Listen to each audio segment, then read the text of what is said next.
বহু মানুষ আছে জীবনের চিন্তাও করে না। আমি একসময় চিন্তাও করি না যে আমার জীবনে কোনো হজের তৌফিক হবে। আমি প্রথম হজে গিয়ে আরাফাতের ময়দানে আল্লাহর কাছে, আরাফাতের ময়দানের দোয়া মিস হয় না, দোয়া কবুল হয়। তবে আল্লাহর কাছে দোয়া করেছিলাম, আল্লাহ আমার আব্বা এবং আম্মার হজ করানোর আমার খুব ইচ্ছা, কিন্তু আমার সে শক্তি সামর্থ্য নাই।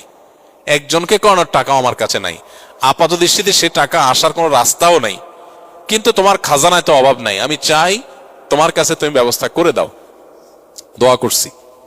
দোয়া করছি আমার কাছে হজ করাবার কোনো সামর্থ্য নাই, কিন্তু আমার খুব ইচ্ছা যে আল্লাহ আমার বাবা মা জীবদ্দশা আমি হজ করলাম, তাদেরকে হজ যেন করাইতে পারি। খুব দোয়া করলাম, খুব দোয়া করে আসলাম, দেশে আসলাম। হজ করে আসার পরে এক আল্লাহর বান্দা আমাকে বলতেছেন যে আঙ্কেল আন্টির কি পাসপোর্ট আছে?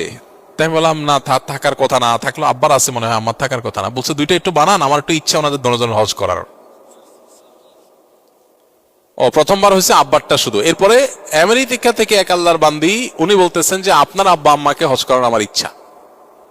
অর্থাৎ দুইজন লোক, একজন শুধু আব্বারটা, আরেকজন আব্বা আম্মা দুইজনেরটা। এবং পরবর্তী হজ আসার আগে আগে দোয়া কবুল হয়ে গেছে। আবার অনেক সময় দোয়া কবুল হতে দেরি হতে পারে, তাতে কি? এই জন্য হজ করার তাড়া, ব্যথা, দরদ এটা অন্তরে লালন করতে হবে, দোয়া করতে হবে, চোখের পানি ফেলতে হবে। যখন মানুষ হজ করতে যাবে নিজের মধ্যে সে আগ্রহ জাগতে হবে, আল্লাহ গল্প দেওয়ার জন্য না, সেলফি তোলার জন্য না, আমি হজ যেতে চাই হজের সুফল পরিপূর্ণভাবে ভোগ করার জন্য, নিষ্পাপত্বের যে সওয়াব, যে ফজিলত, এটা অর্জন করবার জন্য। বহু মানুষ আছে জীবনের চিন্তাও করে না। আমি একসময় চিন্তাও করি না যে আমার জীবনে কোনো হজের তৌফিক হবে। আলহামদুলিল্লাহ, আল্লাহ এখন তৌফিক দিচ্ছেন অনবরত। তো আল্লাহ কখন কাকে তৌফিক দিবেন সেটা আল্লাহ ফয়সালা করেন। আমরা নিয়ত করব, চোখের পানি ফেলবো, দোয়া করব। হজ যাত্রীরা হজে যাচ্ছে, আমরা যেতে পারছি না, আমরা দোয়া করব, আল্লাহ আপনি হজে যাওয়ার ব্যবস্থা করে দেন। আজকে না